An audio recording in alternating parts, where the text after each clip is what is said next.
का विषय है अय्यूब दूसरा सत्र। 으로 영광 돌려주신 성유진 형제님 감사드립니다. 이제 곧 군대 भाई यूजिन सॉन्ग को मैं धन्यवाद देती हूँ आपकी विशेष प्रस्तुति के लिए। 또 찬양 보조로 수고해 주셨습니다. 있는 곳에서도 평안하시고 더 믿음에서 मुझे पता चला है कि जल्दी ही वो सेना में भर्ती होने वाले हैं। 하시기를 바랍니다. मुझे आशा है कि आप 그래서 못 शांतिपूर्वक सेवा दे सकें अपनी 들으셔도 एक मानवीन के सदस्य होने के नाते। 설명을 해드립니다. 강단 하나 소개해드립니다. 헌화자는 사가난 이숙자 फूलों की भेंटों का परिचय मैं आपको देना चाहती हूँ। 성도님 가족이십니다. 만민의 재단에서 신앙생활하며 축복받을 수 있도록 이끌어 주신 아버지 하나님께 영광을 올려드립니다. आपको हम धन्यवाद देते हैं 당장 수술해야 되는 ये विश्वासी जीवन मानवीन में जीने में आपने हमारी अगुवाई की है। 온전히 치료를 받았습니다. हालांकि मुझे हर्निएटेड डिस्क की समस्या थी, परंतु मैंने 넘어지셨지만 सीनियर पास्टर से प्रार्थना को ग्रहण किया और 또한 좋은 장막의 축복도 받았습니다. उनके हिप जॉइंट में ऑपरेशन हुआ था, 영역으로 달려갈 수 있도록 लेकिन जब वो गिरे तो उन्हें किसी प्रकार की चोट नहीं आई। 감사하여 पिता परमेश्वर प्रभु और चरभाई को हम धन्यवाद देते हैं जो हमें अनुग्रह दे रहे हैं। आपका धन्यवाद। 사랑하는 성도 여러분, 지난 시간에는 욥기 강의 첫 번째 प्यारे भाइयों और बहनों, 욥이 어떤 사람 पिछले सत्र में अय्यूब के ऊपर पहला संदेश देते हुए मैंने आपको बताया था कि अय्यूब किस प्रकार का व्यक्ति था। अय्यूब एक धर्मी और सीधा व्यक्ति था। 악에서 떠난 परमेश्वर का भय मानता था, बुराई से बैर रखता था। 사람이었음을 वो परमेश्वर से आशीष पाने के लिए योग्य पात्र था 세상에서 가장 큰 자라 한 것은 물질의 और 축복을 पूरब में वो सबसे बड़ा व्यक्ति था, 동시에 जो दर्शाता था कि वो धनी व्यक्ति था तात्विक आशीषों के साथ। 존경 उसके हृदय का ऐसा चरित्र था जिसके द्वारा वो एक बड़ा व्यक्ति माना गया 그리고 욥은 और वो आदर पाने के योग्य विशेषताओं को रखता था, क्योंकि अय्यूब 하나님께 दोष रहित था, सीधा था, 가족들의 परमेश्वर से पहचान पाने के योग्य था। 자녀들이 서로 इसलिए उसने उदाहरण स्थापित किया कि वो परिवार में एक मुख्य था, 있었지요. मुख्य व्यक्ति था। 그러나 욥의 자녀들과 और 있었던 사랑은 उसके बच्चों में भी आपस में जो संबंध बहुत ठोस थे, 또 알 수 있었어요. परंतु हम देख सकते हैं कि उसके बच्चों के बीच जो प्रेम था वो आत्मिक नहीं था, शारीरिक था। 변화된 हमें एहसास करना चाहिए कि आत्मिक और शारीरिक प्रेम में क्या अंतर होता है।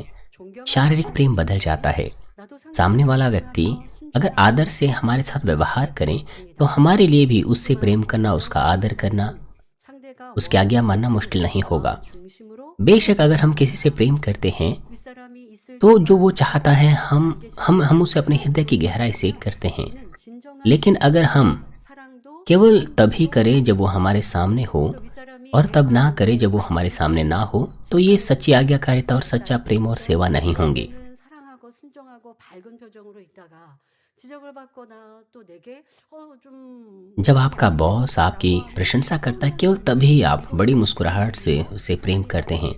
लेकिन जब आपको ऐसा लगता है कि आपका बॉस आपकी तरफ नहीं है, 있습니다. तब आप खुशी से उसका आदर नहीं करते, सेवा नहीं करते, तो वो दर्शाता है कि वो सच्चा प्रेम नहीं है। 다면 욥의 근심이 되지 않았을 것입니다. 하지만 욥은 अगर अय्यूब के पुत्र अपने पिता की सेवा अपने हृदय से करते 혹여나 하나님 앞에 범죄하였을까 तो फिर अय्यूब को उनके बारे में चिंता नहीं होती। लेकिन जब भी उनके बीच में कोई समारोह होते थे, अय्यूब निकल करके उनके लिए परमेश्वर से पश्चाताप करता था। 염려하지 않았음을 욥의 ये दर्शाता है कि अय्यूब के पुत्र परमेश्वर अय्यूब के समान परमेश्वर का आदर या भय नहीं करते थे जैसा कि अय्यूब करता था। ये दर्शाता है कि वो अपने पिता की आज्ञाओं का पालन नहीं करते थे, इसलिए अय्यूब उन्हें शुद्ध करता था। 없었고 इस तथ्य से 앞에서 कि अय्यूब अपने कामों में दृढ़ था और अपना बेहतर करता था परमेश्वर के सदृश या परमेश्वर के सम्मुख पवित्र होने की, इसे हम देख सकते हैं कि अय्यूब 였음을 알 बुराई से दूर रहता था। 또한 어둠에 속한 사단이 어떻게 मैंने आपको ये भी बताया था कि शैतान जो अंधकार का प्राणी है, कैसे वो परमेश्वर के सामने जा सकता था और कैसे ज्योति में जा सकता था और उसके पुत्रों के सामने। इसका मतलब यह नहीं कि शैतान आमने सामने जाता होगा, वो एक आत्मिक प्राणी है, इसलिए परमेश्वर के आदेशानुसार शैतान बातचीत कर सकता था। पिछले सत्र को जारी रखते हुए 본문에 나오는 हम अय्यूब 1 अध्याय 8 पद के बाद देखेंगे। आज जब हम 하나님이었던 내용이 반복 शैतान के साथ परमेश्वर के उस संवाद को देखें तो पिछले सत्र में मैंने आपको जो बताया था मैं उसको दोहराऊंगी आगे आपको समझाने के लिए। ये संदेश हमारे आत्मिक जीवन के लिए महत्वपूर्ण है, इसलिए मैं आशा करती हूँ कि इस संदेश को आप अपने मन में रखें और अपनी आजमाइश और परीक्षाओं में पार करने के योग्य बन सकें। और मैं चर्च के कार्यकर्ताओं को भी कहती हूँ कि आप इस संदेश को अच्छे से याद रखें, इसलिए जब आप अपने सदस्यों के घर जाएं तो आप उन्हें उनके उत्तर दे सकें, ताकि वो आजमाइशों में हताश ना हो सकें। आप मदद कर सकते हैं उनकी एक बड़े विश्वास में बदलने के लिए। आज के पाठ में परमेश्वर शैतान से कहता है, क्या तूने मेरे दास अय्यूब पर ध्यान दिया है? इसका मतलब है कि क्या तूने किसी विशेष उद्देश्य से उस पर दृष्टि की है? यहाँ पर दास लिखा है, इसका मतलब यह नहीं कि अय्यूब कोई पास्टर या इस प्रकार का कोई व्यक्ति होगा। ये दर्शाता है कि अय्यूब को परमेश्वर बहुमूल्य समझता था। शैतान ने अय्यूब पर ध्यान दिया। परमेश्वर ने कहा कि क्या तूने मेरे दास अय्यूब पर ध्यान दिया है, अर्थात किसी उद्देश्य से उस पर दृष्टि की है। शैतान ने अय्यूब पर ध्यान दिया, जिसे परमेश्वर प्रेम करता था, जिसे परमेश्वर पहचानता था। क्योंकि अय्यूब को परमेश्वर ने अत्यधिक आशीषें दी थी, इसलिए शत्रु दुष्ट और शैतान ने जलन रखी और इरादे से दोष लगाने के लिए कोई ना कोई अवसर उसने अय्यूब में ढूंढा ताकि उस पर दोष लगा सकें। बाइबल में लिखा है कि यहोवा ने शैतान से कहा, जैसे कि 3:14 उत्पत्ति में लिखा है, तब यहोवा परमेश्वर ने सर्प से कहा, तूने जो यह किया है इसलिए तू सब घरेलू पशुओं और सब बनेले पशुओं से अधिक शापित है। तू पेट के बल चला करेगा और जीवन भर मिट्टी चाटता रहेगा। परमेश्वर ने सर्प को श्रापित किया, जिसने हवा को भरमाया था कि वो सबसे अधिक शापित है, पेट के बल चला करेगा और जीवन भर मिट्टी चाटता रहेगा। मगर क्या आपने कभी किसी सर्प को, सांप को मिट्टी चाटते हुए देखा है? नहीं, वो जीवित पशुओं को खाते हैं। इसलिए हम देख सकते हैं कि यहाँ पर जो मिट्टी है उसका आत्मिक अर्थ है। यहाँ पर ये किसी भूमि वाली मिट्टी को नहीं दर्शाता है, बल्कि उस मिट्टी को जिससे मनुष्य बनाए गए हैं, अर्थात मनुष्य को दर्शाते हैं। इसलिए जो शैतान है उन लोगों को अपना शिकार बनाता है जो अंधकार में रहते हैं। दूसरे शब्दों में, शैतान उन लोगों को जो अनाज्ञाकारी होते हैं, परीक्षाएं, बीमारियां और आजमाइशों को दे करके उन्हें अपना भोजन बनाता है। क्योंकि परमेश्वर ने शैतान को इस तरह का शाप दिया है, इसलिए जो लोग असत्य में चलते हैं, शैतान उन्हें अपना शिकार बनाता है। अगर कोई भी असत्य के काम करता है तो शैतान कहता है कि परमेश्वर, इसने इस तरह का पाप किया है, अब से ही मेरा शिकार है। ये आत्मिक संसार का आत्मिक नियम है।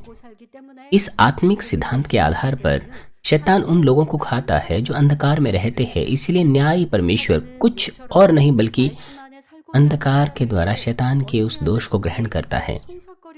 मगर ऐसे लोग भी जो अय्यूब के समान इस संसार में जीवन जीने की कोशिश करते हैं, उनमें भी शैतान दोष के लिए कोई ना कोई जगह ढूंढने की कोशिश करता है। लिखा है, फिर मैंने स्वर्ग पर से यह बड़ा शब्द आते हुए सुना कि अब हमारे परमेश्वर का उद्धार और सामर्थ्य और राज्य उसके मसीह पर प्रकट हुआ है, क्योंकि हमारे भाइयों पर दोष लगाने जो रात दिन हमारे परमेश्वर के सामने उन पर दोष लगाया करता था, गिरा दिया गया है।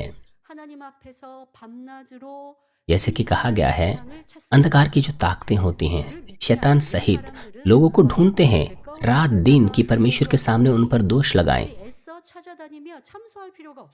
जो तो परमेश्वर में विश्वास नहीं करते, वो तो लगातार पाप और बुराई में रहेंगे और अंत में नरक में चले जाएंगे। इसलिए शैतान को उन पर दोष लगाने के लिए कोई अवसर ढूंढने की आवश्यकता नहीं है।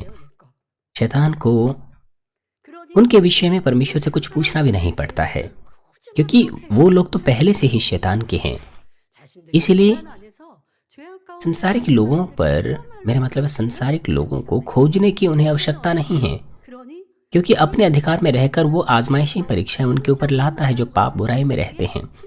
इसीलिए जो विश्वासी होते हैं प्रभु के, वो उनको ढूंढने की कोशिश करता है कि उन पर दोष लगाएं। जैसे ही उसे दोष लगाने का अवसर मिलता है तो आत्मिक नियम के अनुसार वो दोष लगाते हैं। आजमाइशें, परीक्षाएं और बीमारियां इस प्रकार से उनके जीवन में लाता है, और साथ ही वो और अधिक बुराई में उसे डालने की कोशिश करता है कि वो परमेश्वर को छोड़ सके। एक ऐसा विश्वासी जो परमेश्वर पर, प्रभु पर विश्वास का दावा करता है, यदि वो लगातार पाप और बुराई करता रहे, यदि वह सत्य से विचलित हो जाए,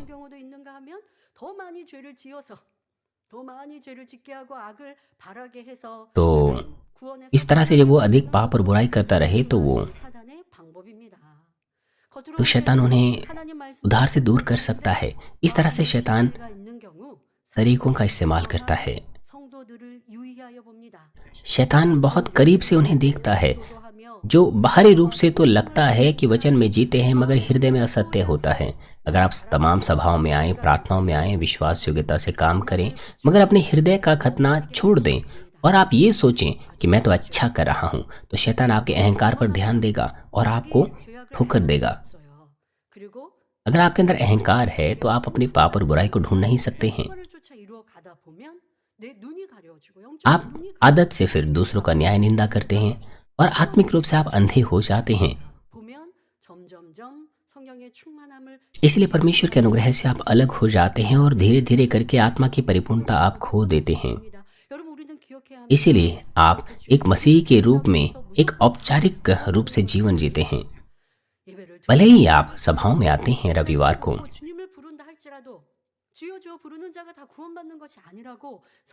भले ही आप परमेश्वर की आराधना करते हैं, प्रभु प्रभु कहते हैं, मगर बाइबल इस बात को साफ करती है। लेकिन बाइबल कहती है कि वो सारे के सारे जो प्रभु प्रभु कहते हैं उद्धार प्राप्त नहीं करेंगे। इसलिए शत्रु दुष्ट ऐसे लोगों को ढूंढता है, वो अवसर ढूंढने की कोशिश करता है कि वो विश्वासियों को ठोकर खिलाएं। जैसे कि पिछले सत्र में मैंने आपको बताया था, शैतान अपनी सामर्थ्य को हवाओं में फैला कर रखता है और वह सामर्थ्य हमारे हृदय के असत्य से संबंध बनाती हैं, संपर्क बनाती हैं। लेकिन अगर हम सत्य में रहें, प्रार्थना में लगे रहें, तो शैतान हमसे संपर्क नहीं बना सकता। लेकिन अगर हम प्रार्थना ना करें, सचेत ना रहें, आंखों की अभिलाषा संसारिक चीजों को ले लें, तो हम शैतान की उन तरंगों को ग्रहण कर लेते हैं। अगर कोई एप्लीकेशन आप इंस्टॉल करें तो खुद ब खुद वो मैसेज आपको आने लग जाते हैं। अगर वो एप्लीकेशन आपके पास हो ही ना तो वो फिर अश्लील चीज़ें आप नहीं देख पाएंगे, लेकिन वो खुद ब खुद आपके सेल फोन में दिखने लग जाते हैं क्योंकि आपने वो एप्लीकेशन इंस्टॉल की है। इसलिए हमें क्या करना है? हमें शैतान के विरुद्ध सचेत रहना है, अपने असत्य के विरुद्ध सचेत रहना है। हमें आत्मा से भरे हुए रहना है। हमें अपने बारे में अहंकारी नहीं बनना है। हमें अपनी कमियों को ढूंढना है और अपने आप को जांचना है। तब शैतान हमारे ऊपर नियंत्रण नहीं जमा पाएगा। हमें ये पता होना चाहिए कि शत्रु दुष्ट और शैतान हर प्रयास करता है प्रभु के विश्वासियों को अलग अलग तरीकों से जाल में फंसाने के लिए, और हमेशा हमें सतर्क रहना चाहिए। और फिर अय्यूब की प्रशंसा करते हुए परमेश्वर शैतान से कहता है कि उसके तुल्य खरा और सीधा और मेरा भय मानने वाला और बुराई से दूर रहने वाला मनुष्य कोई नहीं है। अय्यूब के परिचय के समय, जैसे कि मैंने आपको पिछले सत्र में बताया था, अय्यूब एक दोष रहित व्यक्ति था। वो अपने कामों में नम्रता को दर्शाता था और वो पुराने नियम के समय में जी रहा था। कर्मों में वो सिद्ध व्यक्ति था, मगर हृदय की खतना करने के विषय में उसके अंदर कमियां थी। इसीलिए यद्यपि परमेश्वर ने अय्यूब की प्रशंसा की, फिर भी परमेश्वर ने उस पर आजमाइश आने दी। इस बात को ध्यान में रखते हुए हमें इस संदेश को समझना है। जैसे कि पिछले सत्र में मैंने आपको बताया था, अय्यूब दोष रहित था। वो अपने कामों में नम्रता को दर्शाता था, दीनता को दर्शाता था। जो अपने आप को धोखा नहीं देते, परमेश्वर भी उन्हें सीधा कहते हैं। अगर कोई व्यक्ति अपने आप को धोखा नहीं देता, वो दूसरों को भी धोखा नहीं देगा। इसीलिए चाहे कोई हो उसके सामने या ना हो, वो हमेशा एक समान कार्य करेगा।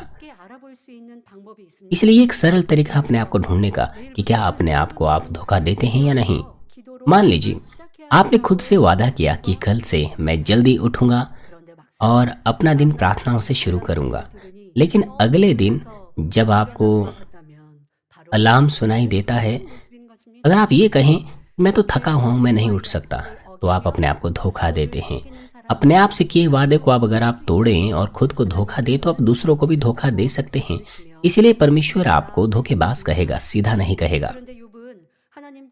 जो भी हैं, अय्यूब परमेश्वर की दृष्टि में खरा और सीधा था, जो दर्शाता है कि वो परमेश्वर से आशीष पाने के योग्य पात्र था। और परमेश्वर ने अय्यूब को ये कहते हुए भी प्रशंसा की कि वो परमेश्वर का भय मानता था और बुराई से दूर रहता था। परमेश्वर का भय मानना है बुराई से बैर रखना, हर प्रकार की बुराई को दूर करना, क्योंकि परमेश्वर अय्यूब पर विश्वास करता था। क्योंकि अय्यूब परमेश्वर पर विश्वास करता था, परमेश्वर का भय मानता था, इसलिए वो हर प्रकार की बुराई से दूर रहता था।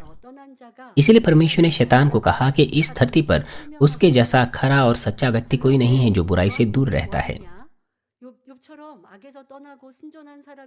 परमेश्वर ने शैतान से पूछा कि क्या तूने मेरे दास अय्यूब पर ध्यान दिया है? उसकी धरती पर उसके तुल्य खरा और सीधा व्यक्ति कोई नहीं है। आपको यहाँ पर गलत नहीं समझना है कि परमेश्वर ने अय्यूब को इस तरह से प्रशंसा की। अय्यूब अवश्य ही एक सबसे उत्तम व्यक्ति होगा सृष्टि की शुरुआत से लेकर। इसका अर्थ क्या है? इसका अर्थ है कि अय्यूब के समय को अगर हम देखें तो उसके समय में कोई भी ऐसा व्यक्ति नहीं था जिसने अपने आप को बदलने की कोशिश की हो, बुराई को दूर करने की कोशिश की हो। ये परमेश्वर का कहने का अर्थ था। बाइबल जब नूह की बात करती है तो ये नूह के समय की बात है। वैसे ही अय्यूब के साथ भी है।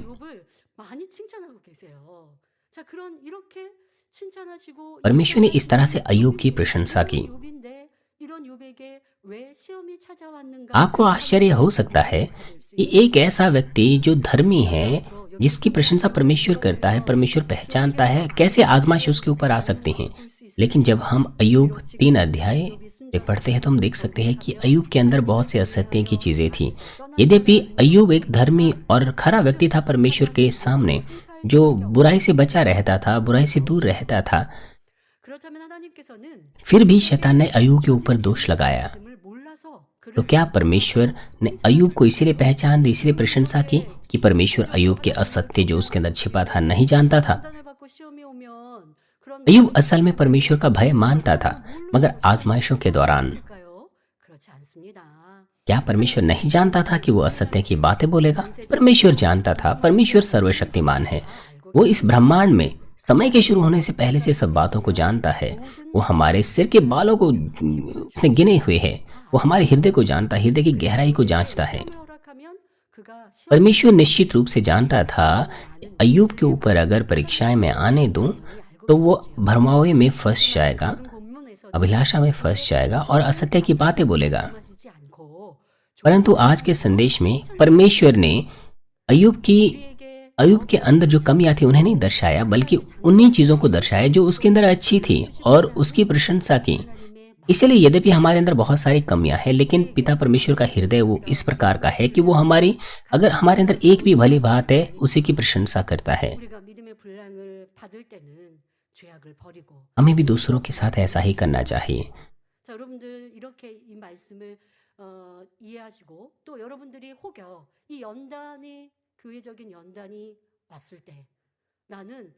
जब हमारा विश्वास जांचा जा रहा था, उस वक्त हमने प्रयास किए पापों को दूर करने के लिए, बुराई को दूर करने के लिए, और हमने विश्वास योग्यता से कार्य किया। अगर आपने विश्वास के परिमाण के बारे में कुछ भी गलत बात की है तो आपको निरंतर पश्चाताप करना चाहिए। अय्यूब के मामले से हमें अपनी आजमाइशों में धन्यवाद देना चाहिए कि क्यों हमने दोष लगाए, निंदा की। कुछ लोगों को विश्वास का परिमाण मिला, मगर कुछ समय के बाद उनका हृदय बदल गया। अब वो चर्च में दिखाई नहीं देते। वो व्यक्ति तो आत्मा का जन कहलाता था, उसका विश्वास तो हमसे बड़ा था। इस तरह से अगर आप विश्वास के परिमाण को अनदेखा करें, न्याय करने लग जाएं, विश्वास के परिमाण की निंदा करने लग जाएं, आपको अय्यूब की ज्योति में इस परिस्थिति को समझना होगा। भले ही उन लोगों ने असत्य को दूर कर दिया था, अपने आप को बदलने की कोशिश की थी, इसीलिए परमेश्वर ने उन्हें उचित उनके विश्वास के अनुसार उस समय में विश्वास का परिमाण दिया।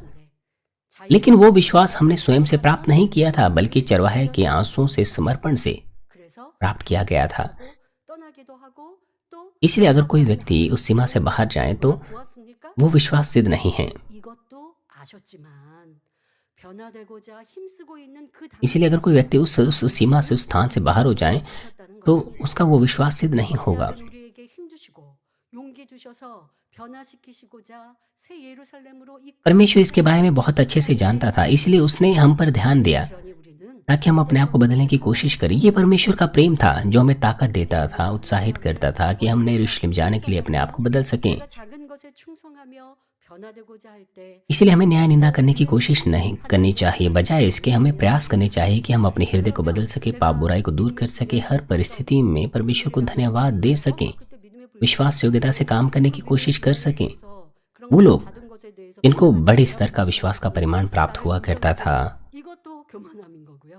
믿음의 분량은 누구한테 인정받으려고 주신 거 मेरा मतलब है आपके पास अहंकार नहीं होना चाहिए। 분량으로 나를 점검하고 더 हमें विश्वास का परिमाण इसलिए नहीं मिलता कि दूसरे से हम पहचान पाएं, बल्कि इसीलिए कि हम अपने आप को सुधार सकें। 지금 내 모습이 그러한 मान लीजिए आपने बड़ा विश्वास का परिमाण पाया 나는 그때 था, 생각할 때는 पाया था, 열심히 했고 लेकिन 충성했고 आज आप अपने आप को देखिए। 그 당시에 믿음이었고 जब आपको विश्वास का परिमाण मिला था, उस वक्त आपने अपने आप को बदलने की कोशिश की थी, इसीलिए आपको वैसा परिमाण मिला था।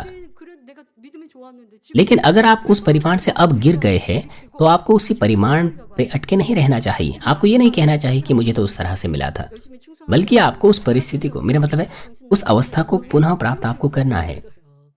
आपको ये नहीं कहना चाहिए कि मैं तो आत्मा का जन कहलाता था, इसीलिए आप मुझे पहचानो। 믿음이 परमेश्वर ने विश्वास का परिमाण हमें इस वजह से नहीं दिया था, 고집할 게 아니라 겸비 나의 모습을 돌아보며 यहाँ तक कि वो जिन्हें बड़ा विश्वास का परिमाण मिला था 한번 믿음이 좋아서 या मिला है, 참 좋게 봤는데 उन्हें दूसरों से कोई पहचान पाने की कोशिश नहीं करनी चाहिए। 그 당시에 우리 가운데 주셨던 믿음의 분량의 체크와 그 은혜를 जिनको अधिक विश्वास का परिमाण मिलता है 것이고 उनको दूसरों का न्याय नहीं करना चाहिए, नहीं करना चाहिए दूसरों का न्याय जिनका हृदय बदल जाता है। 통해서 아 우리 사람이 हम जानते हैं 쉽게 변개하구나. कि 그 은혜를 이렇게 उसी प्रक्रिया के द्वारा, 충만하고 열심히 मेरा मतलब है, 하다가 너무나 쉽게 지쳐버려. मेरा मतलब लोगों का हृदय आसानी से बदल जाता है। भले ही वो कड़े प्रयास करते हैं लेकिन उनका हृदय बदल जाता है। इसलिए हमें पता होना चाहिए कि अगर हम आगे बढ़ते ना रहें तो हम अपने उद्देश्य से, मेरा मतलब है उद्देश्य तक नहीं पहुंच पाएंगे, अपने लक्ष्य तक नहीं पहुंच पाएंगे। 겠습니다. हमें अपने आप को बुद्धिमानी से जांचना चाहिए। 하나님의 칭찬을 듣고 사단이 어떻게 대답하는지 보겠습니다. 욥기 1장 9절부터 10절에 사단이 और आगे 여호와께 대답하여 अब हम देखते हैं कि शैतान ने किस तरह से प्रतिक्रिया दी जब परमेश्वर ने अय्यूब की प्रशंसा की। बाइबल कहती है, शैतान ने यहोवा को उत्तर दिया, क्या अय्यूब परमेश्वर का भाई बिना लाभ के मानता है? क्या तूने उसके घर की जो कुछ उसका है उसके चारों ओर बाड़ा नहीं बांधा? तूने तो उसके काम पर आशीष दी है। 사단이 하나님께 대답하기를 욥이 어찌 까닭 없이 하나님을 경외하고 उत्तर देते हुए शैतान परमेश्वर से कहता है कि क्या अय्यूब परमेश्वर का भय बिना लाभ के मानता है? 조건이 있으니까 하나님 जिसका मतलब यह है कि अय्यूब परमेश्वर का भय इसलिए मानता है क्योंकि उसके पास कुछ शर्तें हैं, वजहें हैं। 명예 등 축복을 शैतान मनुष्यों के कपटीपन को बहुत अच्छे से जानता था 감사한 कि मनुष्य तभी धन्यवाद देते हैं जब उनके पास 잘 알고 संपत्ति की आशीष होती है, 하나님께서 आ, 그에게 अच्छा स्वस्थ होता है और विख्याति होती हैं। 하나님을 경외하는 것이라고 वो अच्छे से जानता था कि उनका हृदय बदल जाता है। इसलिए शैतान इस दोष के साथ परमेश्वर के पास गया कि अय्यूब परमेश्वर का भय इसलिए मानता है क्योंकि उसने बहुत सारी आशीष पाई है। 잊어버리고 असल में लोग धन्यवाद देते हैं जब वो अनुग्रह से भरे होते उत्तर पाते हैं परमेश्वर से, लेकिन आजमाइशों में वो भूल जाते हैं उस अनुग्रह को और कुड़कुड़ाते हैं। 있습니까? लेकिन परमेश्वर की संतान के लिए सबसे बड़ा कारण क्या होना चाहिए परमेश्वर को धन्यवाद देने का? 독생자 예수님을 कारण ये होना चाहिए कि परमेश्वर ने अपने इकलौते पुत्र यीशु को इस धरती पर हमारे लिए भेजा, हम जो अनंत मृत्यु के लिए अपने पापों के चलते नियुक्त थे, 일평생 और यीशु ने अपना प्रेम क्रूस पर बलिदान होने के द्वारा हम पर दर्शाया। हमें केवल इस तथ्य के लिए ही अपने पूरे जीवन भर धन्यवादी होना चाहिए। इससे भी बढ़कर 천국을 주신 अगर हम परमेश्वर के उस अनुग्रह को पहचाने जिसने हमें अनंत जीवन दिया, स्वर्ग दिया, 116 हम जो अनंत नरक की सजा के लिए नियुक्त थे, 모든 हम पर ऐसा अनुग्रह हुआ तो हम हमेशा उसके अनुग्रह के लिए धन्यवादी होंगे 그 은혜 और अपना जीवन उसी के अनुसार जिएंगे। जैसे कि बाइबल में लिखा है, यहोवा ने मेरे ऊपर जितने उपकार किए हैं उसका बदला मैं उसको क्या दूं? 교회 연단회 때에 어떠하셨는지 यह कलीसिया जब 점검해 आजमाइशों से 보십시오. गुजर रही थी तब आपने क्या व्यवहार किया? 내가 कृपया अपने आप को जांचें। 누구나 다 감사하고 행복해요. 그런데 아버지가 हम जब आत्मा से भरे हुए होते थे तब तो कोई भी धन्यवाद दे सकता था, 힘듦이 लेकिन 내 ये वो विश्वास नहीं जो पिता परमेश्वर चाहते हैं। आजमाइशों के दौरान भी, 시련이 와도 तब भी, जब 구원받은 그 은혜 कोई अकल्पनीय स्थिति, हमारी कल्पनाओं से परे स्थिति हमारे ऊपर आए, तब भी हमें अपने उद्धार के लिए तो धन्यवाद देना चाहिए। 대화를 참 많이 했습니다. 도로 이 연단을 맞으니 मिसेस बोकनिमली और मैं अक्सर इस तरह की बातचीत करते 얼마나 हैं। 감사했던가. इस आजमाइश के द्वारा 얼마나 감사한가. हम बहुत धन्यवादी हैं, हम बहुत धन्यवादी हैं 그리고 천국이 있으니 아버지가 계시니 얼마나 감사한가. और हमें धन्यवादी होना चाहिए। अक्सर हम इस तरह की बातें करते हैं और साथ ही हमारे पास स्वर्ग है, हमारे पास पिता परमेश्वर है, इसलिए हम धन्यवादी हैं। 원망하고 주저앉고 내게 홀로 할 수 없는 그 문제 परमेश्वर के बगैर हम कुड़कुड़ाते। 포기하고 지쳐버렸을 텐데 그러면 और आज जिस स्थिति में हम हैं, 괴로울 것이요. इस स्थिति में हमारे चेहरों पर झुर्रियाँ आ जाती, हम हताश हो जाते, हम 그런데 बुराई की बातें कहते हैं, 연단이 있고 परंतु क्योंकि हमारे पास पिता परमेश्वर है, 아버지만 붙들게 되는 거예요. 사람은 이렇게 क्योंकि हम पर हमला हुआ, हम आजमाइशों में पड़े, इसलिए और अधिक हम परमेश्वर पर निर्भर रहे। 정하고 서운하다 말하고 लोग दूसरों पर दोष लगाते हैं, निंदा करते हैं। जब चीज़ें उनके विचारों के हिसाब से नहीं चलती, वो 그 자리에 계시 नाराज हो जाते हैं 얼마나 든든한가. और धोखा भी देते हैं। 아무리 지금 परंतु क्योंकि हमारे पास हमारे पिता परमेश्वर है, इसीलिए हम 안전하다라고 하는 게 बहुत ही सुरक्षित हैं। 느껴지더라고요. भले ही हम मुश्किल में क्यों ना हो, मगर हम सुरक्षित हैं। 별로 감사할 줄 몰랐던 감사한 마음이 항상 있었지만 어려움이 없으니까 그냥 जब हम शांति में होते हैं उस वक्त हम नहीं जानते हैं, 감사로 느껴지는 것. 이것이 참 믿음의 사람이요 하나님의 자녀여야 하는데 लेकिन आजमाइशों में हमने और भी अधिक धन्यवाद को अपने अंदर उत्पन्न किया है। परमेश्वर की संतान को ऐसा ही होना चाहिए। 식구라 했고 일꾼이라 했는데 또 보이지 않는 कुछ लोग कहते हैं क्योंकि हमारे पास सीनियर पास्टर नहीं है और हमारे आसपास के जो लोग हैं वो चर्च में नहीं हैं, इसलिए मैं हताश हूँ, मैं निराश हूँ, मैंने आत्मा की परिपूर्णता को खो दिया है। 기뻐하는 이와 같은 모습이랑 무엇이 다르겠냐는 겁니다. 원수마귀사단은 그러한 우리의 마음을 알기 때문에 이런 시련과 연단을 शत्रु दुष्ट हमारे हृदय को जानता है, 이렇게 इसलिए आजमाइशों के द्वारा 또 아버지 앞에도 그렇게 우리가 हम अपने आप को जांच सकते हैं 어떠하셨나요? और पिता परमेश्वर भी आजमाइशों के द्वारा हमारी कमियों को प्रकट करते हैं। 그리고 참 अपने विषय में आप सोचें, अगर आपने अपनी कमियों को ढूंढा है तो उन्हें आप सुधारिए और सच्चा विश्वास पाने की कोशिश कीजिए जो पिता परमेश्वर चाहते हैं। अगर आप वो विश्वास पा लें तो हम उसकी आशीषें अकल्पनीय माप में प्राप्त करेंगे 자, 그러므로 और कोई भी वो आशीषें हमसे छीन नहीं पाएगा। 문제 해결이 되어야만 응답을 받아야만 하나님을 경외한다는 것은 기뻐하고 감사한다는 것은 충만하다는 것은 옳지 않은 것입니다. 이는 사람 사이에도 마찬가지입니다. इस प्रकार 한 번 받은 은혜 परमेश्वर का भय मानना वो गलत होगा केवल तब जब हम केवल आजमाइशों का उत्तर प्राप्त करें या फिर हम जब आशीषें पाएं, केवल तभी। 은혜를 입는 순간에는 감사해야 하지만 시간이 흐르면 차츰 그 마음이 इस प्रकार से कुछ लोग तो धन्यवादी होते हैं जब वो आशीष पाते हैं 그러나 크든 작든 자신에게 은혜를 और धीरे धीरे करके वो अपना धन्यवाद खो बैठते हैं। लेकिन परमेश्वर का जन होने के नाते हमें वो धन्यवाद नहीं भूलना चाहिए। जैसे जैसे समय गुजरता है, चीज़ बड़ी हो या छोटी हो, हमें उसके लिए धन्यवादी होना चाहिए। 늘 체험하셨습니까? 어떠한 सीनियर पास्टर के द्वारा आपने किस प्रकार का अनुग्रह पाया है, किस तरह का स्वस्थ है आपने अनुभव किया है। 보여주셨습니다. सबसे बढ़कर सीनियर पास्टर ने पिता परमेश्वर को, हमारे प्रभु को 치유하시고 해결해 주셨습니다. 여러분 스스로 개인적으로 하나님 앞에 매어 달려 हम पर प्रकट किया 문제들을 और उससे भी बढ़कर 기도를 통해 उन्होंने बहुत सारी बीमारियां चंगी की, हमारी समस्याओं के समाधान दी। कुछ ऐसी समस्याएं थी जो नहीं सुलझ सकती थी, मगर सीनियर पास्टर की प्रार्थनाओं से हमने समाधान प्राप्त किया। 그래서 세상 많은 교회들이 간증할 때 일평생에 한 번 치료 간증들이 있는 ये 분들도 ये 있고 जीवन भर का अनुभव है हमारा। 그런데 우리는 얼마나 많은 치료와 응답 축복을 당의자님의 중복 기도를 통하여서 हमने बहुत सारी चंगाइयां प्राप्त की, समस्याओं का समाधान पाया 너무나 हमारे सीनियर पास्टर की मध्यस्थता की प्रार्थनाओं के द्वारा, मगर लोग आसानी से भूल जाते हैं इस बात को। 그래 변기한 많아. 그래 현재의 इसलिए शत्रु दुष्ट इस तरह से कहता है 어려움이 오면 오늘 감사 कि 잊어버리고 लोग अपना मन बड़ी तेजी से बदल देते हैं। 어려움 준다. 또 아버지 하나님께 저 사람은 그럴 사람이에요. आजमाइशों में, कष्टों में वो जल्दी ही अपना मन बदल देते हैं, 그러니까 इसलिए वो परमेश्वर के सामने दोष लगाते हैं। 아버지는 참 자녀라 하시고 그런 हमें इस तरह की चीज़ों को, इस तरह के क्षेत्रों को सुधार देना चाहिए। केवल तभी हम उसकी सच्ची संतान कहला सकते हैं और पिता परमेश्वर ऐसी संतान बनने के लिए हमारी प्रतीक्षा करते हैं। जो अनुग्रह हमने पाया है, हमें उसे नहीं भूलना है। 상대가 나를 도와주었는데 어느 और 순간 도움이 लोगों के बीच जो संबंध होते हैं उस पर भी यही लागू होता है।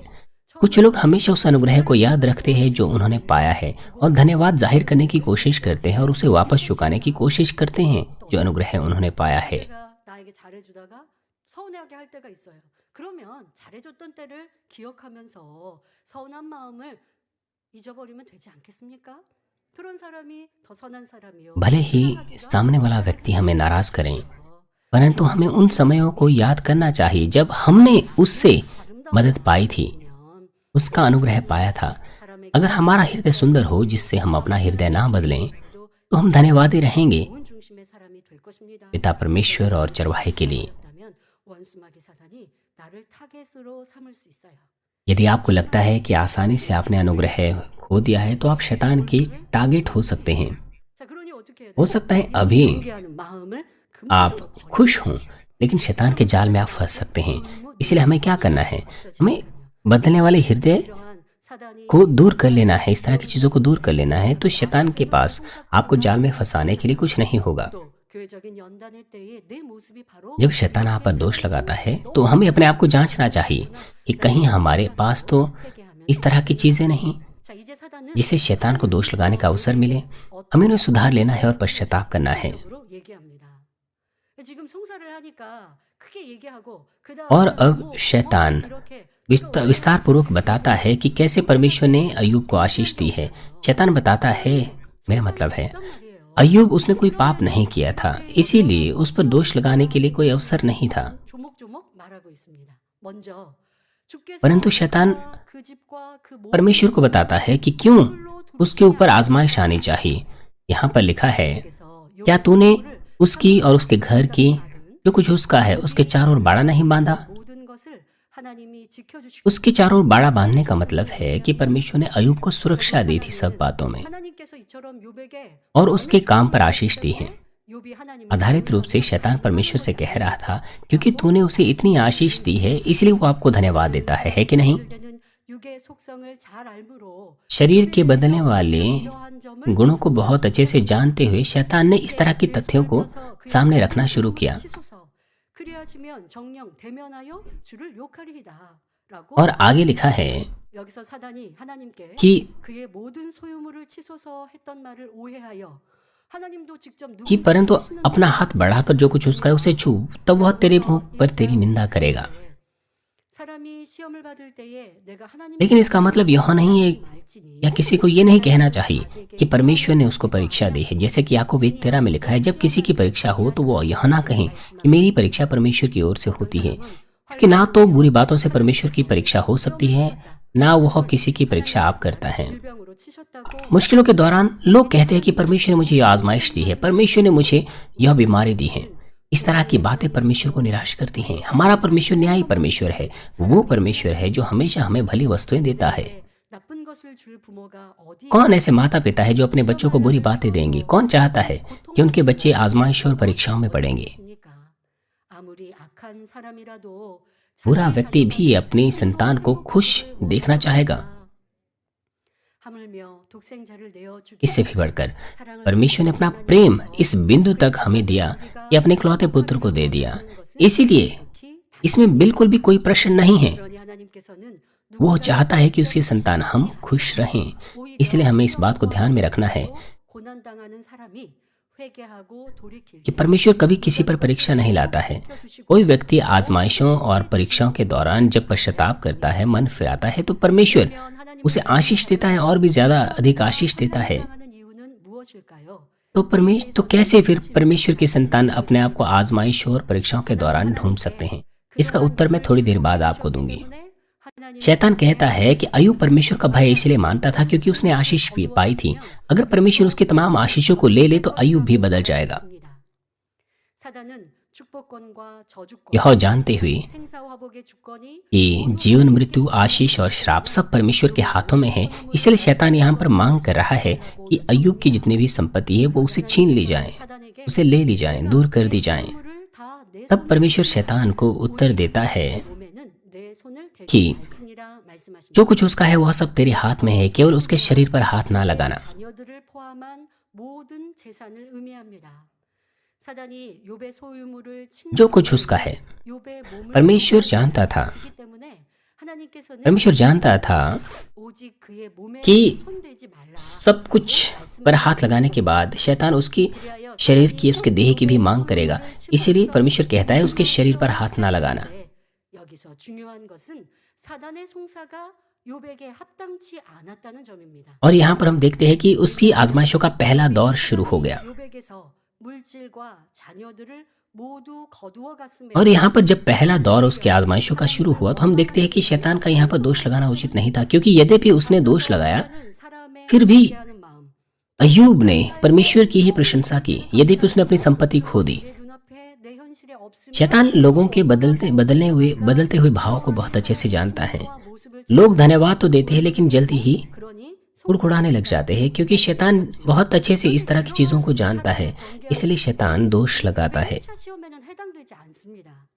자, 어디서 볼 수 있습니까? 바로 욥기 1장 20절부터 22절에 보니 욥이 일어나 겉옷을 बाइबल कहती है 1차 시험이 온 후에 욥이 일어나 겉옷을 찢고 머리털을 밀고 땅에 엎드려 अय्यूब उठकर उसने अपने वस्त्र फाड़े 지금 시험을 받았는데 और 내 मो든 वो जमीन पर गिर करके आराधना करने लगा। 졌는데 यद्यपि वो उस आजमाइश से गुजरा जब पहले दौर की उस आजमाइश से गुजरा, जब उसकी तमाम संपत्ति खो गई, तब भी उसने परमेश्वर की आराधना की।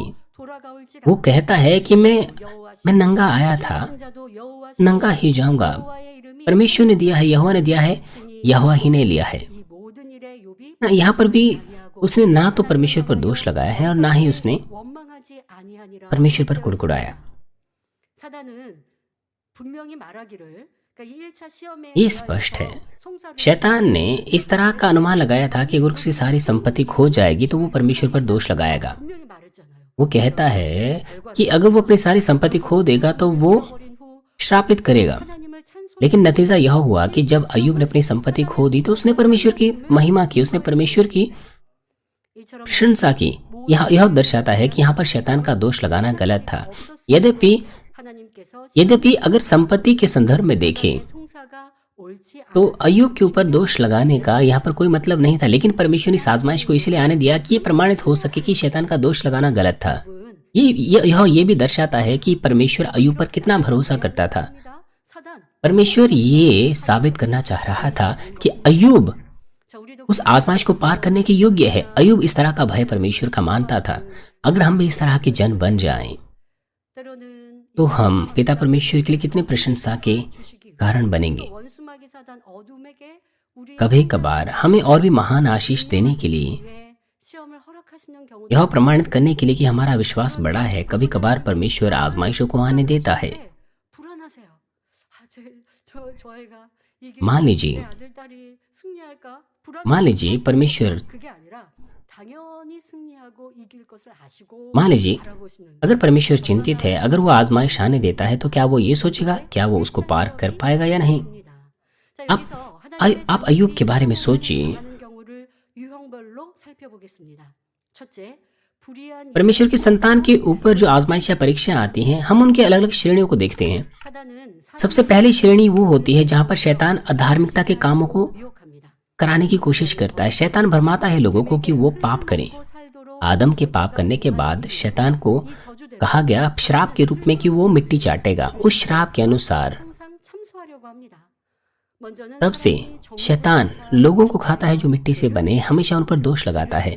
सबसे पहले वो उन्हें पाप में डालने के लिए भरमाता है, उनकी शारीरिक इच्छाओं का अनुसरण कराते हुए। 예를 들어 जैसे ही वो पाप करते हैं वो परमेश्वर के सामने दोष लगाता है और उनके ऊपर आपदाएं लाता है। उदाहरण के लिए उरिय्याह की पत्नी के सामने दाऊद अभिलाषा में फंस गया और उसने पाप किया, यहाँ तक कि उसके बाद खून भी किया। ऐसा करने के द्वारा शैतान ने उस पर दोष लगाया और बड़ी आपदा का उसने सामना किया। जैसे कि बाइबल में लिखा है, परंतु प्रत्येक व्यक्ति अपनी ही अभिलाषा में खींचकर और फंसकर परीक्षा में पड़ता है और फिर अभिलाषा गर्भवती होकर पाप को जन्मती है, और जब पाप बढ़ जाता है तो मृत्यु को उत्पन्न करता है। परमेश्वर मनुष्यों को परीक्षा में नहीं डालता, बल्कि अपनी ही अभिलाषा में खींचकर वो परीक्षा में पड़ता है। शारीरिक इच्छा का अनुसरण करते हुए पाप करने के परिणाम स्वरूप वो आपदाओं का सामना करते हैं। हालांकि ऐसा लगता है कि संसारिक लोगों के अंदर के ऊपर तुरंत आपदा नहीं आती जब वो पाप करते हैं, लेकिन परमेश्वर के लोग तो छोटी छोटी बातों के लिए आजमाइशों में पड़ते हैं। अक्सर हम इस तरह के मामले देख सकते हैं, लेकिन इसकी वजह यह है कि परमेश्वर चाहता है कि इस तरह के कष्टों से उसकी संतान पापों को दूर करें। इससे भी बढ़कर प्राण देने तक, लहू बहाने तक पापों के विरुद्ध संघर्ष करें। आपको ये नहीं सोचना चाहिए कि परमेश्वर की संतान का तो नुकसान हो रहा है। छोटे से पाप करने के बाद आपको डांट पड़ती है, आप जागृत होते हैं और आप पाप दूर करते हैं। ये सच्ची आशीष है। आप जानते हैं कि ये सच्ची आशीष है जब आप स्वर्ग जाएंगे। मान लीजिए आपने पाप किया, मगर मान लीजिए आपने पाप किया, लेकिन अपने पाप को मानने का आपको अवसर नहीं मिला। लेकिन अगर आप आजमाइशों से गुजरते हैं जिसमें आप पश्चाताप करते हैं, मन फिराते हैं, तो यह आशीष है। इसलिए हमें ऐसी आशा नहीं करनी चाहिए कि हमारे ऊपर कोई आजमाइश या परीक्षा ना आए, बल्कि आपको परमेश्वर को सौंप देना चाहिए कि जैसा वो चाहे वैसा आपको बनाए। आप चीजों को उसके हाथों में सौंपिए और आज्ञाकारिता के जन बनिए, और वैसे बनिए जैसे परमेश्वर चाहता है। बाइबल हमें बताती है कि तुमने पाप से लड़ते हुए उससे ऐसी मुठभेड़ नहीं की कि तुम्हारा लहू बहा हो, और तुम उस उपदेश को जो तुमको पुत्रों के न्याय दिया जाता है भूल गए हो कि हे मेरे पुत्र, प्रभु की ताड़ना वो हल्की बात ना जान, और जब वह तुझे घुड़के तो हियाव ना छोड़, क्योंकि प्रभु जिससे प्रेम करता है उसकी ताड़ना भी करता है, जिसे पुत्र बना लेता है उसे कोड़े भी लगाता है। तुम दुख को ताड़ना समझकर सह लो। परमेश्वर तुम्हें पुत्र जानकर तुम्हारे साथ बर्ताव करता है। वह कौन सा पुत्र है जिसकी ताड़ना पिता नहीं करता? यदि वह ताड़ना जिसके भागे सब होते हैं तुम्हारी नहीं हुई, तो तुम पुत्र नहीं पर व्यभिचार की संतान ठहरे।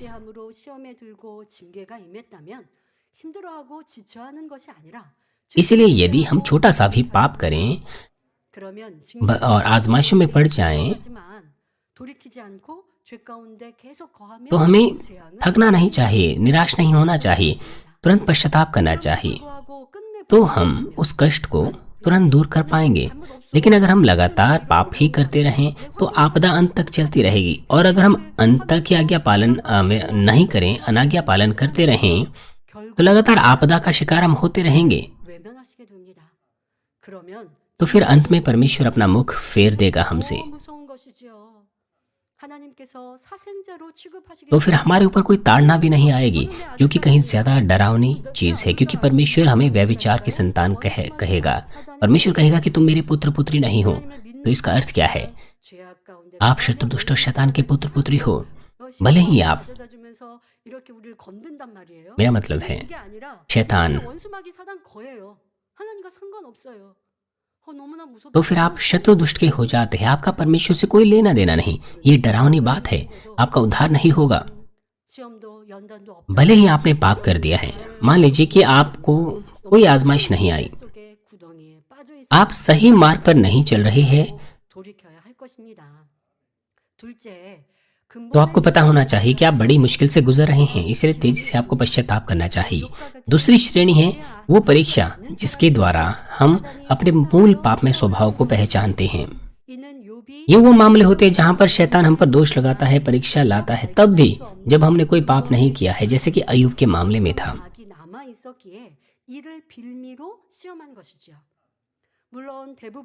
भले ही अय्यूब अपने कामों में सिद्ध था, फिर भी उसके अंदर मूल पाप में स्वभाव थे, अर्थात उसके स्वभाव में वो बुराई थी जो वो स्वयं नहीं ढूंढ पाता था।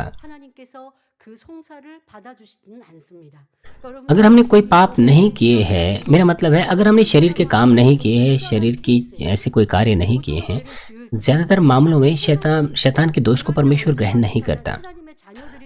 लेकिन अय्यूब का मामला बिल्कुल अलग था। हम जब पाप करते हैं तब आजमाइशों में पड़ते हैं, हम शैतान के शिकार बन जाते हैं, शैतान के लिए दोष लगाने का अवसर प्रदान करते हैं। 행함으로 한 것은 परंतु अय्यूब के मामले में 그런데도 उसने 원수마귀 अपने 사단이 कामों में कोई पाप नहीं किया था, फिर भी 내치시면 돼요. शैतान ने उस पर दोष लगाया। 죄를 지었다고 지금 송사하고 이렇게 큰 시험을 주려고 पिता परमेश्वर उस दोष को अनदेखा कर सकते थे, 그런데 पिता परमेश्वर इनकार कर सकते थे, 지금 욥을 더 키우시기 위해 더 परंतु 선하고 아름다운 पिता परमेश्वर अय्यूब को सुधारना चाहते थे और भी सुंदर स्तर पर पहुंचाना चाहते थे। 이런 इसीलिए उन्होंने आजमाइश को आने दिया। 나도 욥처럼 마음 안에 있는 죄성을 발견하게 하시고자 이런 시험환란 주시고 계셔 라고 할 수 없는 죄를 지어서 오는 단계일 수도 있다는 거예요. 나는 죄를 지어서 परंतु आपको पता होना चाहिए, 판단하고 정죄해서 시험환란이 왔는데 그러면 이 시험환란은 लोग जब निंदा करते हैं, न्याय करते हैं, 근데 이거는 발견하지 않고 인정하지 않고 아 나 지금 마음에 할례할 게 मेरा मतलब है 이러고 पाप करने के बाद अगर हम आजमाइशों में, परीक्षाओं में पड़ें, 시험의 유형과 두 번째 시험의 유형이 달라요. जो पहली और दूसरी श्रेणी है वो दोनों एक दूसरे से अलग है। 내 안에 부족한 것이 भले ही वो एक दूसरे से अलग है, मगर जो भी है हमें अपनी कमी घटियों को ढूंढना है, जांचना है कि कहाँ हम परमेश्वर के स्वरूप में नहीं हैं। 으로 나를 보시면 돼요. 그리고 첫 번째든 두 번째든 불평 원망하지 않고 기뻐하고 감사하고 아버지의 뜻 और आपको कुड़कुड़ाना नहीं चाहिए, 금방 떠나는 सत्य का अनुसरण करते हुए जीना चाहिए, तो आजमाइशें तेजी से दूर होगी। मगर अय्यूब के मामले में भले ही 하셨어요. 왜요? 하나님께서 사단의 송사를 받아주신 उसके कामों में दोष लगाने का 때문입니다. 바로 이 कोई कारण नहीं था, मगर परमेश्वर ने अपने विशेष प्रावधान में शैतान के दोष को मान लिया, क्योंकि परमेश्वर चाहता था कि उस आजमाइश के द्वारा अय्यूब के मूल पापमय स्वभाव प्रकट हो, ताकि उसके स्वभाव में जो बुराई हैं जिसे उसने स्वयं अनुभव नहीं किया है या एहसास नहीं किया है, उसे भी उखाड़ दे और वो आत्मा में आए। 더 깊은 단계로 영으로 들어가기 앞서서의 모습 안에서 발견 이런 시험들이 많이 올 수 있죠. 왜요? 반성을 지나고 विश्वास की चट्टान के बाद इस तरह की आजमाइश आ सकती हैं। 들어가진 않았지만 जब आप विश्वास की चट्टान से आगे निकलकर आत्मा में आए, आत्मा के करीब आए, 악을 바라는 것도 없어요. 그런데 본성 속에 उस स्तर पर आप पाप नहीं करते हैं, ना बुराई प्रकट करते हैं, मगर फिर भी आपके अंदर बची हुई 생활에 정체되었을 बुराई और असत्य होता है 때 깨닫게 하시고 발견케 하시고 और आप विश्वास में ठहर जाते हैं, तो परमेश्वर आजमाइश आने देता है और आपकी कमी घटियों को आपको एहसास कराता है। 그럼 어떡하라고요? 왜 시험이 왔는가? मगर जिस भी परीक्षा में आप पढ़ें, आपको तेजी से उन्हें दूर कर देना चाहिए। 불평, 원망하는 것 आपको उसका समाधान ढूंढना चाहिए। 하지 못해서 왔는가? आपको जांचना चाहिए कि क्यों ये आजमाइश आई है, क्योंकि आपने कुड़कुड़ाया। 끝나고 आपको उसकी वजह ढूंढनी है 되는 것입니다. और इस प्रकार से आजमाइश को दूर कर लेना है और उसकी आशीषें प्राप्त करनी है। 하나님께서 허락하시는 시험도 있습니다. 이는 और जो तीसरी श्रेणी है वो आजमाइशें जो परमेश्वर हमें आशीष देने के लिए अनुमति देता है। 하나님께서 각 사람의 ये वो परीक्षाएं हैं जो हमारे पापमय स्वभाव, ना ही तो हमारे पापमय स्वभाव और ना ही हमारे किए हुए कर्मों के, मेरा मतलब है उसमें ना तो हमारे कर्मों के द्वारा पाप होते हैं और ना ही हमारे स्वभाव के पापों के द्वारा वो हमारे ऊपर आते हैं, बल्कि हम अपने आप को एहसास कर सकें। मेरा मतलब है आपको और भी आत्मिक संसार की गहराई में ले जाने के लिए, अर्थात आपके स्तर के सुधार के लिए वो आजमाइश आपके ऊपर आती हैं। जैसे कि परीक्षा के द्वारा जो विद्यार्थी है वो अच्छे अंक प्राप्त करते हैं, उसी प्रकार से परमेश्वर चाहता है कि हम बड़ा विश्वास पाएं और बड़ी आशीषों का आनंद लें। जैसे कि बाइबल कहती है, तुम किसी ऐसी परीक्षा में नहीं पड़े जो मनुष्यों के सहने से बाहर है, और परमेश्वर सच्चा है, वह तुम्हें सामर्थ्य से बाहर परीक्षा में ना पड़ने देगा, वरन परीक्षा के साथ निकास भी करेगा कि तुम सह सको। वो परीक्षा जो हमारे ऊपर आती हैं वो उसी स्तर पर आती है जिसे हम सह सकें। जिस तरह से अब्राहम ने आजमाइश को पार करके बड़ी आशीष पाई जब उसने अपने इकलौते पुत्र इसहाक को दे दिया। परमेश्वर जानता था कि अब्राहम इस परीक्षा को पार करेगा, फिर भी उसने इसहाक को बलिदान करने के लिए अब्राहम को कहा। ये शैतान के दोष के द्वारा नहीं था, बल्कि परमेश्वर सीधे रूप से अब्राहम की परीक्षा ले रहा था। 순종할 것을 아셨지만 그럼 아시면 시험 안 하시면 되죠라고 우리 사람은 바라는 परमेश्वर जानता था कि अब्राहम आगे पालन करेगा। 관계라고 하는 건 빛의 영역만이 इसलिए हमें आश्चर्य हो सकता है कि अगर परमेश्वर सब कुछ जानता था तो आजमाइश की आवश्यकता ही क्या थी, परीक्षा की आवश्यकता ही क्या थी। वो इसलिए क्योंकि पिता परमेश्वर को बुरी ताकतों को इस बात को प्रमाणित करना था। इसीलिए 욥이 축복받고 나니까 축복받은 इसीलिए अगर परमेश्वर अब्राहम को आशीष देगा तो फिर 경외한 거예요. शैतान दोष नहीं लगा सकता है। 그러니까 그러지 못하도록 아버지 하나님께서 शैतान ने अय्यूब पर दोष लगाया 우리여 먼저 증명해 보이시고 원수마귀 사단에게 और शैतान के दोष को हटाने के लिए 내가 행한 पिता परमेश्वर को बुरी ताकतों को इस बात को साबित करना होता है। 그러면 वो प्रमाणित करता है कि वो सामर्थ्य को प्रकट करने के योग्य है। 큰 축복을 주시기 위해 큰 시험이 온다라는 것도 알아야 हमें पता होना चाहिए कि बड़ी आशीष पाने के लिए हमें बड़ी आजमाइशों से गुजरना पड़ता है। ये आत्मिक सिद्धांत है। 라는 게 작은 시험 아니죠. अब्राहम के साथ भी यही मामला था। 시험이에요. 그런데 अपने पुत्र इसहाक को बलिदान करना एक बहुत बड़ी आजमाइश थी, 그리고 परीक्षा थी, परंतु परमेश्वर ने सीधे रूप से 어떻게요? अब्राहम की परीक्षा की और अब्राहम ने आज्ञा पालन किया। 살리시는 하나님의 능력을 믿고 즉시 कैसे? 수용했던 것입니다. अब्राहम ने परमेश्वर की सामर्थ्य पर विश्वास किया जो उसके पुत्र को मरे हुओं से भी जिला सकता था। वो मोरेहा पर्वत पर गया, वहां एक बेदी बनाई, लकड़ियां इकट्ठी की और 아브라함을 부르는 अपने पुत्र इसहाक को 하나님께서 उस बेदी से बांध लिया 그를 멈추게 하신 것이지요. और अपना छुरा निकाला। 12절에 사자가 가라사대 तब उसने स्वर्ग से आवाज सुनी। 되지 말라. परमेश्वर ने अपने स्वर्गदूत को भेजकर उससे कहा, अपना हाथ मत बढ़ाना, उससे कुछ कर, क्योंकि तूने जो मुझसे अपने पुत्र वरन अपने इकलौते पुत्र को भी नहीं रख छोड़ा। 아노라 말합니다. इससे मैं अब जान गया हूं कि तू परमेश्वर का भय मानता है। 이러한 음성을 ये बड़ा स्पर्शकारी 말씀을 क्षण है। 들으신다면 이 땅의 축복을 받는 अगर इस तरह की आवाज हम सुन सकें, 하나님과 이러한 사랑의 관계 ये हमारी शारीरिक आशीषों के लिए नहीं है। 얼마나 좋을까? अगर इस तरह का सुंदर संबंध हमारा परमेश्वर के साथ है तो हम कितने खुश होंगे 하늘나라에서 그 영광은 말로 할 수 없어. और शारीरिक आशीषें आएंगी। 우리는 이거는 사모하면서 아브라함이 갔던 그 길은 안 가려 그래요. जब हम इस तरह की आशीषों का लालसा 너무 맞지 करते 않으면 हैं, 길을 아버지는 가라고 하셔도 हम उस तरह के मार्गों से इनकार कर बैठते हैं जिस मार्ग को अब्राहम ने लिया। 이렇게 가야 그리고 성장하고 성장해. हम उस मार्ग पर चलने से इनकार कर देते हैं जो हमारे विचारों से अलग होता है। मगर अब्राहम के विषय में अलग है। वो उस मार्ग पर चलता रहा, वो आत्मिक रूप से उन्नति करता रहा। आजमाइशों परीक्षाओं में भी वो धन्यवादी था। 한 시험은 죄로 인한 것이 아니기 때문에 वो कृतज्ञ से भरा हुआ था। 두 번째에서는 아버지의 마음을 알아. अब्राहम की परीक्षा उसके पापों की वजह से नहीं आई थी। 여러분들에게 시련이 온다면 믿음으로 기쁨으로 परमेश्वर का हृदय समझते हुए 있겠는지요? अब्राहम उस परीक्षा को अगर पास करता है, मेरा मतलब है अगर आप विश्वास से परीक्षा को पार करते हैं, 믿음의 시험이 무엇이었는가? 이것을 항상 찾아서 작게 크게 우리에게 विश्वास की परीक्षा जो हम पर आती हैं, 하시지 않아도 बड़ी या छोटी परीक्षाएं हमारे जीवन में आ सकती हैं। 학생들이 중간고사, 기말고사 एक विद्यार्थी 근데 중간고사, 기말고사 उनकी अलग अलग परीक्षाएं होती हैं, मध्यवर्ती परीक्षाएं होती हैं और अंतिम परीक्षाएं होती हैं और कभी कभार 좋은 성적을 거둘 수 있어요. प्रश्नोत्तरी प्रतियोगिता होती हैं। छोटी छोटी परीक्षाएं होती हैं जिनसे उन्हें गुजरना पड़ता है। 시험이 아니어도 그때 उसी प्रकार से 쪽지 시험과 같은 पिता परमेश्वर, 있단 말이에요. 누가 나를 괜히 मेरा मतलब है आत्मिक परीक्षाएं हमारे ऊपर आ सकती हैं, छोटी छोटी आत्मिक परीक्षाएं। 듣기 싫잖아요. 그런 말을 들어야 돼요. 나는 열심히 하나님께 충성했는데 그렇게 कभी कभार 비아냥거리는 사람도 있고 लोग हमें गलत समझते हैं। यद्यपि हम मेहनत से चर्च के लिए काम करते हैं, लेकिन हमें गलत समझा जाता है। लोग हमारे बारे में बुराई करते हैं। ऐसे समय में भी अगर हम अपने आप को मुड़कर जांचें, धन्यवादी रहें, आनंदित रहें 행복하겠습니까? 지금 और 아버지 इस तरह से हम अपनी आत्मिक परीक्षा में 100% अंक ला सकते हैं। 그 기쁨 여러분 삶에도 매일매일 느껴갈 수 있습니다. पिता परमेश्वर ने अब्राहम को बुलाया, उसकी प्रशंसा की। 시거든요.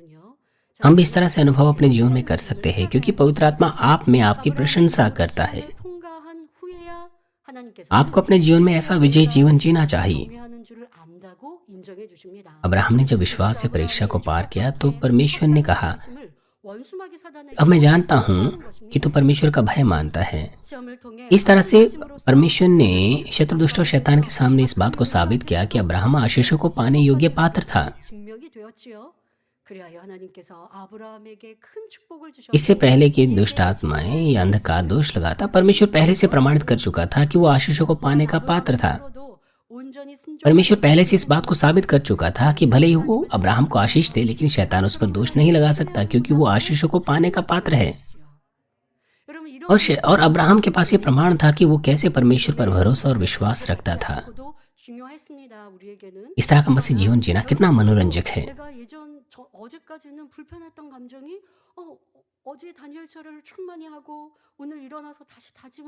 मान लीजिए आप उत्साही प्रार्थना करते हैं और फिर आपको पता चलता है कि आपके अंदर अब दूसरों के प्रति कोई दुर्भावनाएं नहीं हैं। अपने आज प्रार्थनाओं में जब आप अपने आप को जांचते हैं तो आप पाते हैं कि आपने आत्मिक परीक्षा में पूरे अंक पाए हैं।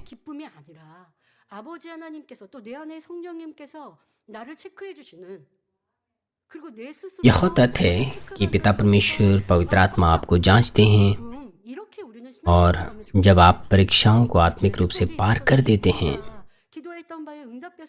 तो हम अपनी आत्मिक और आर्थिक आशीषों के लिए आनंदित होते हैं। उत्तर पाने के बाद हम आनंदित होते हैं, और परंतु जब हम आत्मिक परीक्षा को पास करते हैं तो हमारे अंदर बड़ा आनंद होता है। हम आनंदित होते हैं हमारे विश्वास की उन्नति के लिए। इस तरह से हम अपने विश्वास को मापते हैं। पवित्र आत्मा आपको मापने का कार्य करता है। इसलिए आपको हताश नहीं होना है, आगे बढ़ते जाना है।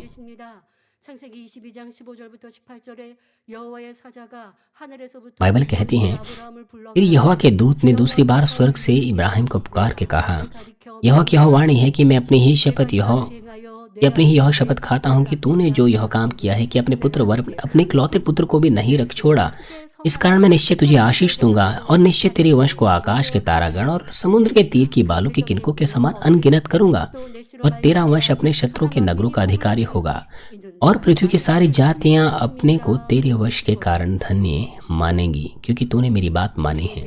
परमेश्वर ने इस तरह के आशीषों का वचन अब्राहम को दिया। ऐसे मामलों में जहां परमेश्वर परीक्षा देता है हमें आशीष देने के लिए, भले ही हम उस परीक्षा को पास ना करें तब भी हम आजमाइश में नहीं पड़ते हैं। परमेश्वर निश्चित रूप से हमें निकास भी देता है और सब बातों को भलाई में उत्पन्न करता है। अगर हम योग्य नहीं हैं तो कोई आशीष नहीं आएगी, और उसके लिए हम कोई कष्टों का सामना नहीं करेंगे। जब तीसरी श्रेणी के बारे में मैंने आपको बताया, परमेश्वर परीक्षा इसलिए देता है इस श्रेणी में ताकि हमारे विश्वास का स्तर बढ़े, हम आत्मा के गहरे स्तर पे जा सके। परमेश्वर शैतान के सामने इस बात का परिचय देता है कि हम इस तरह की परीक्षा को भी पार कर सकते हैं।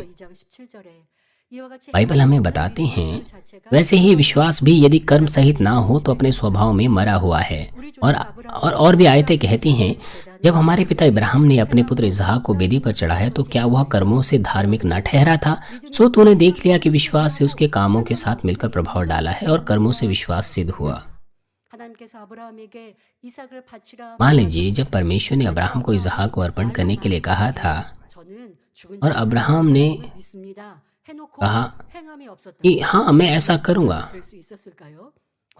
और मैं विश्वास करता हूं कि परमेश्वर उसे जीवित करेगा। सिर्फ अगर वो ऐसा कहता और अगर ना करता तो क्या वो आशीष पाता? नहीं, बल्कि वो परमेश्वर पर निश्चित रूप से भरोसा करता था। इसीलिए उसने इसहाक को बलिदान देने वाला कार्य भी प्रकट किया। इसके द्वारा उसका विश्वास साबित हुआ। आत्मिक संसार के नियम के अनुसार किसी परीक्षा को पास करना निश्चित रूप से आशीषों के साथ प्रमाणित होता है। अय्यूब के मामले में उसके परीक्षा के पहले दौर को देखते हुए हम देख सकते हैं कि शैतान का दोष गलत था, जिसकी कोई वजह नहीं थी। इसकी वजह यह थी कि अय्यूब ने उस परीक्षा को बिना किसी नाराजगी के पास कर दिया, और यह परमेश्वर की योजना थी कि परमेश्वर अय्यूब को और भी बड़े विश्वास में ले जाना चाहता था। और अंत में दूसरे दौर में हम देखते हैं कि इस तरह की परीक्षा उसके ऊपर आई। दूसरे दौर को हम अगले सत्र में देखेंगे।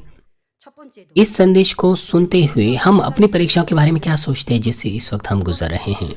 मैंने आपको परीक्षाओं की 3 श्रेणियां आपको बताई।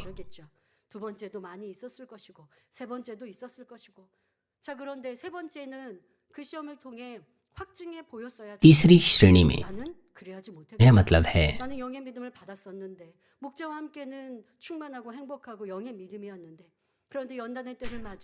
अगर आप आत्मा के जन कहलाते हैं लेकिन परीक्षा के दौरान आप पाते हैं कि आपका विश्वास आपका अपना नहीं था, ये आपको चरवाहे के द्वारा प्राप्त हुआ था जिन्होंने न्याय को पूरा किया। 사단이 절대 송사해도 넘어가지 못하게 अगर आप इस तरह से एहसास करते हैं तो आपको निश्चित कर लेना है कि आप उसे अपना बना सकें, ताकि शैतान आप पर किसी रूप से दोष न लगा सकें। 그래요. 목자님의 기도와 권능이 있고 परंतु 성계를 보고 पिता परमेश्वर ऐसा 가르쳐 주시는 성계를 करने के लिए हमें स्वयं से ऐसा करने के लिए नहीं कहते हैं। हमारे पास पवित्रीकरण का वचन है, हमारे पास पवित्रीकरण का वचन है जो विस्तृत रूप से हमें सिखाता है।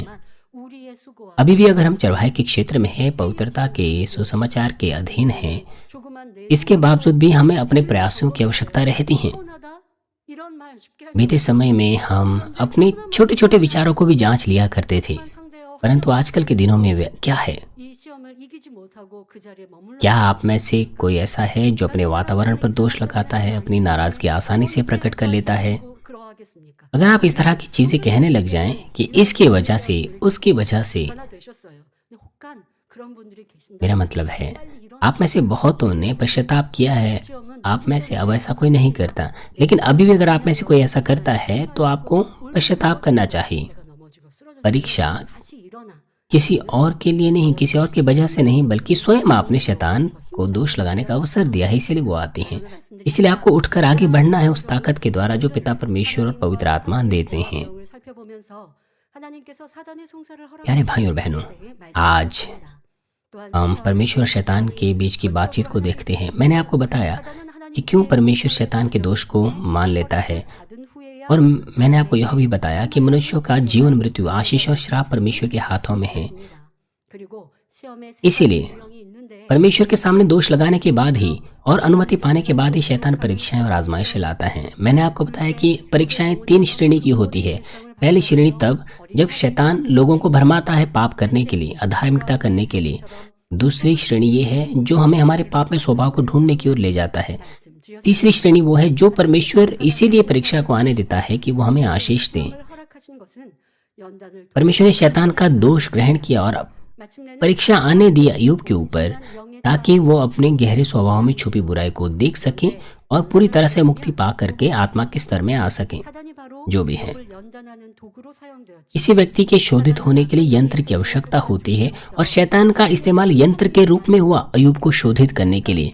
शैतान एक आत्मिक प्राणी है, एक अंधकार का आत्मिक प्राणी है, और यह एक महत्वपूर्ण प्राणी है मनुष्य जुताई के लिए, कि परमेश्वर का प्रावधान पूरी तरह से पूरा हो सके। कोई व्यक्ति इस तरह से सोच सकता है कि शैतान तो बुरा है, वो तो अच्छा होता कि खत्म हो जाता या दूर हो जाता, परंतु शैतान की उपस्थिति में ही हर व्यक्ति अपने आप की अपनी बुराई को एहसास कर सकता है, अपने हृदय की बुराई को दूर कर सकता है। ऐसा करने के द्वारा हम तुलनात्मकता का अनुभव कर सकते हैं और परमेश्वर के सच्चे संतान का फल बन सकते हैं, जो अपनी स्वतंत्र इच्छा से आज्ञा पालन करते हैं, जिससे परमेश्वर प्रसन्न होता है।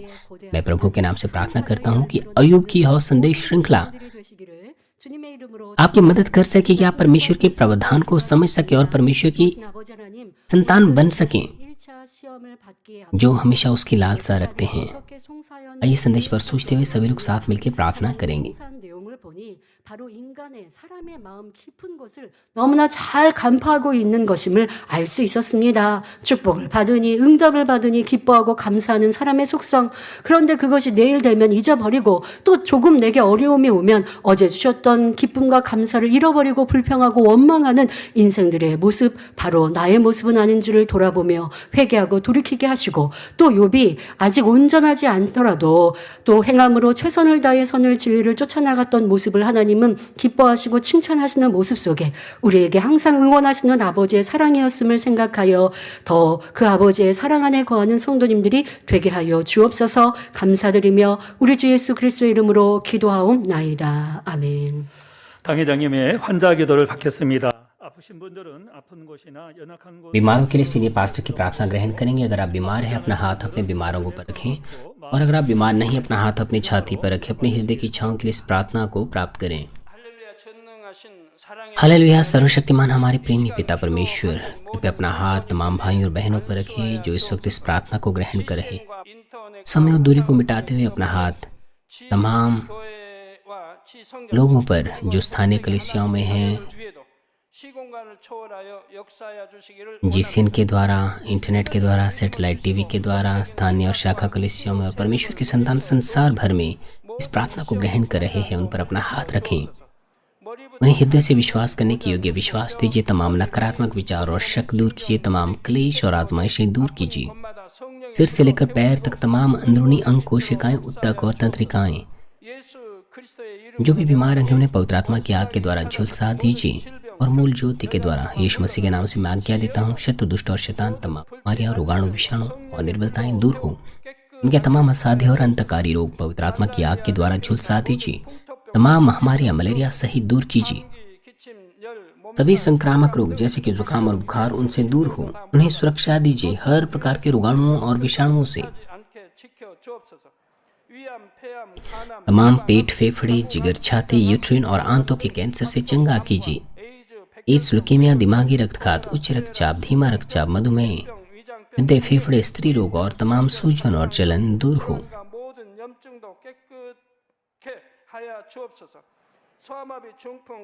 पोलियो, लकवा, गठिया और हर्निएटेड डिस्क से उन्हें चंगा कीजिए। पीठ दर्द, सिर दर्द और मानसिक दर्द और तमाम दूसरे दर्द गायब हो जाएं। मेघी, स्वलिनता, उदासी, तंत्रिका रोग और तमाम दूसरी मानसिक बीमारियां दूर हो। तमाम प्रकार के लकवे खुल जाएं। उठें, चलें और कूदें। आंखें सामान्य देखने लगे, कान सामान्य सुनने लगे, अंधे देखने लगे, बहरे सुनने लगे और गूंगे बोलने लग जाएं। तमाम प्रकार के दुर्घटना के दुष्प्रभाव से उन्हें चंगा कीजिए। उनकी टूटी हड्डियां जोड़ दीजिए। उन्हें जलन से ठीक कीजिए। जलन और दहन संवेदना उनसे दूर हो। पिता, कोई दाग वहां न रह जाएं। सभी प्रकार के नशे की लत से, जहर पदार्थ और उनके इस्तेमाल से साफ हो जाओ। मृत कोशिकाओं, तंत्रिकाओं को फिर से जला दीजिए। मृतकों को जला दीजिए। उन्हें गर्भधारण की आशीष दीजिए। आप गर्भधारण की आशीष प्राप्त करने पाएं। यीशु मसीह के नाम से मैं आज्ञा देता हूँ, शत्रु, दुष्ट और शैतान, हवाओं के सामर्थ्य के शासक, अंधकार की बुराई की सेनाएं और उनके दास उनसे दूर हो। बुरी, अशुद्ध, झूठी, धोखे की और अलग करने वाली आत्माएं और तमाम अंधकार के बल दूर हो। दुष्टता के तमाम बंधन खुल जाएं। अंधकार दूर हो। ज्योति आ जाएं। पिता परमेश्वर, उन्हें ताकत दीजिए कि वे प्रार्थनाओं में पुकारें। पापों को दूर करने की उन्हें सामर्थ्य दीजिए और वे पवित्र हो जाएं। जब उनका प्राण समृद्ध होता है, सब बातों में वे भले चंगे रहें। उनके परिवारों में भी सुसमाचार का प्रचार किया जाए। तमाम दुर्घटना और आपदाओं से पूरे सप्ताह भर उन्हें सुरक्षा दीजिए और आशीष दीजिए कि एक समृद्ध जीवन बिना किसी समस्या के वे जी सकें। पवित्र आत्मा के अग्नि में बाड़े में स्वर्ग सेना, स्वर्गदूतों और अपनी धधकती आंखों से अपने सभी बच्चों को, उनके घर, कार्यशालाओं और व्यापारों को सुरक्षा दीजिए। विद्यार्थियों को बुद्धि और समझ दीजिए। जोश और जुनून, मेहनत से पढ़ाई करने के लिए उन्हें दीजिए। कृपया उनका हृदय और मन सांसारिक चीजों से बचाएं और वो परमेश्वर को और भी अधिक जोश के साथ प्रेम करने पाएं। चाहे आपके बच्चे खाएं, पीं या जो कुछ भी करें, इन सब में वो अपना जीवन पिता परमेश्वर आपको महिमा देते हुए जीने पाएं। वो जीवित परमेश्वर की गवाही ये कहकर देने पाएं कि मैं परमेश्वर से मिला हूँ, मैंने परमेश्वर का अनुभव किया है, उससे उत्तर और आशीषें प्राप्त किए हैं। पिता परमेश्वर, आपका धन्यवाद। सारी महिमा केवल आपको मिले। हमारे प्रभु यीशु मसीह के नाम से मैं प्रार्थना करता हूँ, आमीन।